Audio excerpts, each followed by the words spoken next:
দাদু, কে কে কি হয়েছে দাদু? দাদু, বেলা 10টা বেজে গেছে, কিন্তু এখনো সূর্য ওঠেনি। হ্যাঁ, কি বলছিস?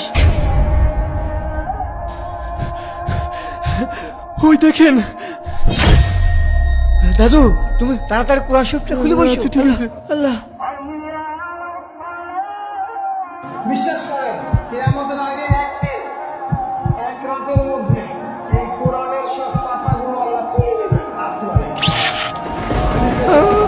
হে মানুষ, তোমাদের পালন কর্তাকে ভয় করো। নিশ্চয়ই কিয়ামতের প্রকম্পন এক ভয়ঙ্কর ব্যাপার। আজই হলো পৃথিবীর শেষ দিনে।